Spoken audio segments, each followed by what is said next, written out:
जय श्री राम। नमस्कार दोस्तों, स्वागत है आप सभी का आपके अपने YouTube चैनल चंद्रमंशा भक्ति पर। दोस्तों, आज की इस वीडियो में हम लोग उसके आगे का अध्याय पढ़ेंगे जहाँ तक हम लोगों ने पढ़ लिया है श्री रामचरितमानस। अगर दोस्तों आप वीडियो पर नए हैं तो कृपया इस वीडियो को लाइक करें और शेयर करें और चैनल को सब्सक्राइब कर लीजिए दोस्तों। और जो पिछले वीडियो हैं आप सारे देख लीजिए दोस्तों, तब जाके आपको ये सारे वीडियो समझ में आएंगे दोस्तों। और जो मेरे नए वीडियो आएंगे वो आप तक पहुंच जाएंगे। इसके लिए आप बेल आइकन भी ज़रूर प्रेस कर दीजिए दोस्तों। और अगर आप नए आए हैं तो प्लीज़ जाकर सारी वीडियो को देखते आइए, तब जाकर आपको ये सारी कथाएं आपको समझ में आएंगी दोस्तों और आपको अच्छा भी लगेगा। तो चलिए दोस्तों, शुरुआत करते हैं आज का अध्याय। तो दोस्तों, हम लोगों ने यहाँ तक पढ़ लिया है जब माता पार्वती जी की माँ काफ़ी दुखी हो रही हैं, उनकी सखियाँ व्याकुल हो रही हैं। सखियों को देखकर वो बहुत ही व्याकुल हैं। स्नेह को याद करके अपनी कन्या के अर्थात माता पार्वती के स्नेह, उनके प्रेम को याद करके वो रोती हैं। और देखिए दोस्तों वो क्या कह रही हैं। नारद कर मय काह बिगारा, भवन मोर जिन्ह बसत उजारा, अस उपदेश महि जिन्ह दीन्हा, बौरे बरहि लागी तपुकीन्हा। मैंने नारद का क्या बिगाड़ा था जिन्होंने मेरा बसता हुआ घर उजाड़ दिया, और जिन्होंने पार्वती को ऐसा उपदेश दिया कि जिससे उसने बावले वर के लिए तप किया। दोस्तों वो कह रही हैं नारद जी ने मेरी पुत्री को ऐसा उपदेश दिया जिसके कारण ही उसने ऐसे बावरे पति के लिए उसने तप किया। साचे हूँ उनके मोहन माया, उदासी न धनु धाम न जाया, पर घर घालक लाज न भीरा, बांझ की जान प्रसव के पीरा। सचमुच उनके ना किसी का मोह है, ना माया है, ना उनके धन है, ना घर है, और ना स्त्री ही है। वे सबसे उदासीन हैं। दोस्तों वो कह रही हैं इनको ना किसी का मोह माया धन स्त्री से इनके पहली बात तो है ही नहीं, और इनके मोह भी नहीं है, बिल्कुल उदासीन है। इसी से वे दूसरे का घर उजाड़ने वाले हैं। उन्हें ना किसी की लाज है, ना डर है। भला बांझ स्त्री प्रसव की पीड़ा को क्या जाने। दोस्तों वो काफ़ी क्रोध भरे मन से कह रही हैं, क्योंकि वो दुखी भी हैं। इसीलिए वो कह रहे हैं कि नारद जी को लाज भी नहीं आती, ना डर है। भला एक बांझ स्त्री प्रसव की पीड़ा को क्या समझे। उसी प्रकार ये भी है। जननी ही विकल बिलो की भवानी, बोली जुत विवेक मृदुबानी, अस विचारी सोचहि मति माता, सो नटरई जो रचई विधाता।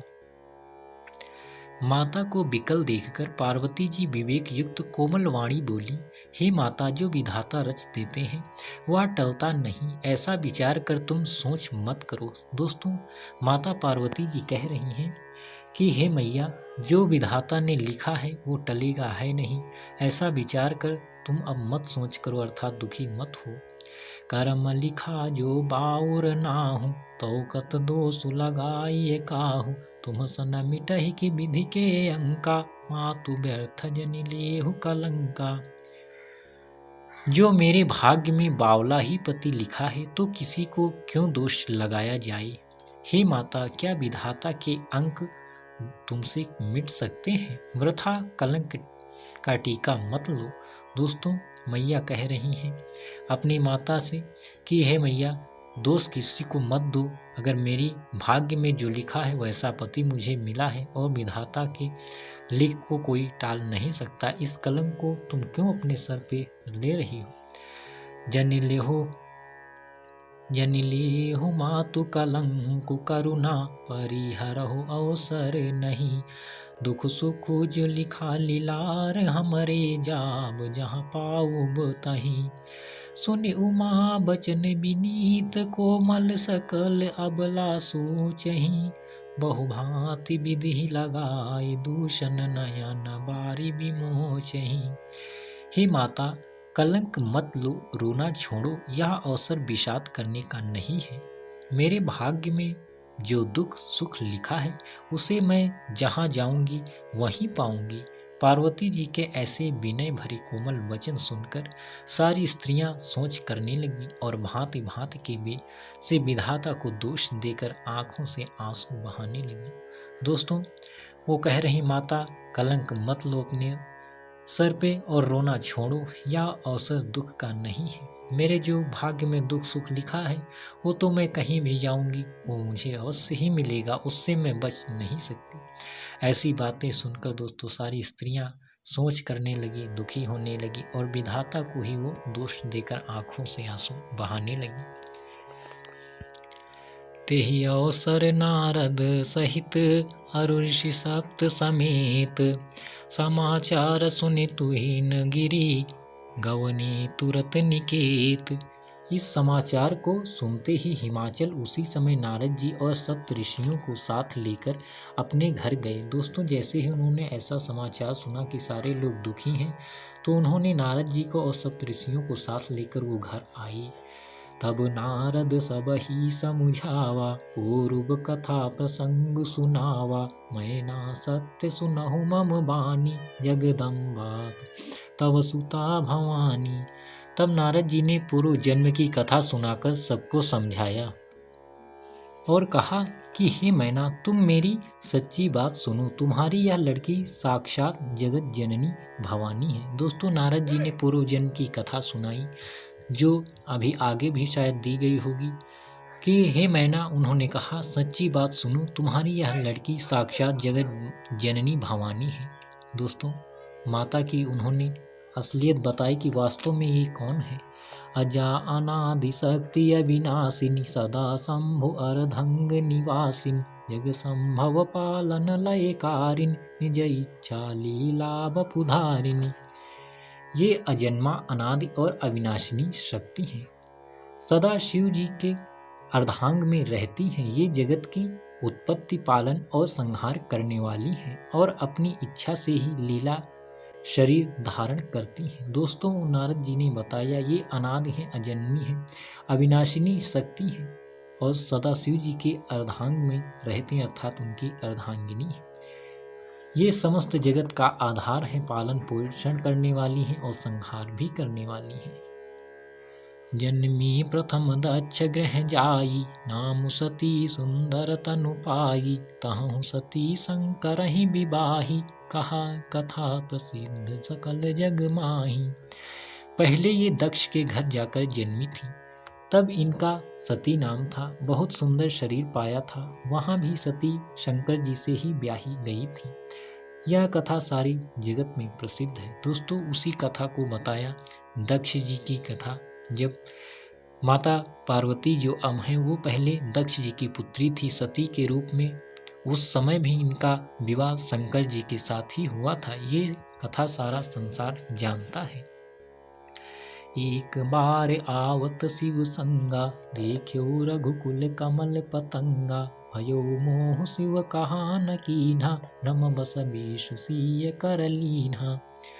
एक बार इन्होंने शिव जी के साथ आते हुए राह में रघुकुल रूपी कमल के सूर्य श्री रामचंद्र जी को देखा।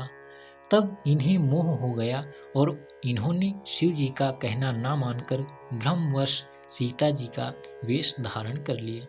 दोस्तों, वो वही कथा सुना रहे हैं, वो बता रहे हैं कि जब एक बार माता पार्वती जो अब हैं ये सती के रूप में भगवान श्री राम की परीक्षा लेने के लिए इन्होंने एक बार सीता जी का वेश धारण कर लिया था। सिय बेशु सती जो की नते ही अपराध, शंकर परिहरी, हर बिराह जाई बहोरी, पितु के यज्ञ जोगा न ले जरी, अब जन्म तुम्हारे भवन, निज पति लागी दारुण तप किया, अस जान संशय तजहु गिरजा सर्वदा शंकर प्रिया। सती जी ने जो सीता जी का वेश धारण किया, उसी अपराध के कारण शंकर जी ने उनको त्याग दिया। फिर शिव जी के वियोग में ये अपने पिता के यज्ञ में जाकर वहीं योगाग्नि में भस्म हो गईं। अब इन्होंने तुम्हारे घर जन्म लेकर अपने पति के लिए कठिन तप किया है, ऐसा जानकर संदेह छोड़ दो। पार्वती जी तो सदा ही शिव जी की प्रिया अर्धांगिनी है। दोस्तों नारद जी ने सारी बात बता दी कि जो सती जी ने सीता जी का वेश धारण किया था उसके कारण भगवान शिव ने उनका त्याग कर दिया था। और फिर शिव जी के वियोग में ये अपने पिता के यहाँ गई थी दोस्तों। जब यज्ञ की योगाग्नि में कूद गई थी दोस्तों और अपने शरीर को भस्म कर डाला था। तो वो कह रहे हैं कि अब जाकर ये तुम्हारे घर जन्मी है और अपने पति के लिए ही तो इन्होंने तप किया है। ये तो शिव जी की अर्धांगिनी ही है। सुनि नारद के बचन तब सब कर मिटा विषाद, क्षण महु व्याप्यु सकल पुर घर घर यह संवाद। तब नारद के वचन सुनकर सबका विषाद मिट गया और क्षण भर में यह समाचार सारे नगर में घर घर फैल गया। दोस्तों जब ऐसी बातें सुनी नारद जी के मुख से तो सबका विषाद अर्थात दुख और संदेह सब मिट गया।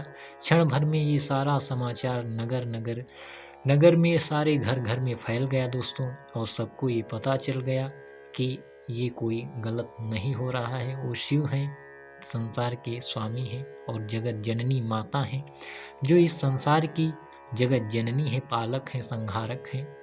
और भगवान शिव भी त्रिलोकीनाथ हैं। ऐसा सब लोग समझकर अपने मन का दुख, विषाद, संदेह सब त्याग देते हैं दोस्तों। और अब हम इसकी कथा आगे पढ़ेंगे। तो दोस्तों आज के अध्याय में बस यहीं तक। इसके आगे की कथा हम लोग फिर पढ़ेंगे। तब तक के लिए जय श्री राम, नमस्कार दोस्तों।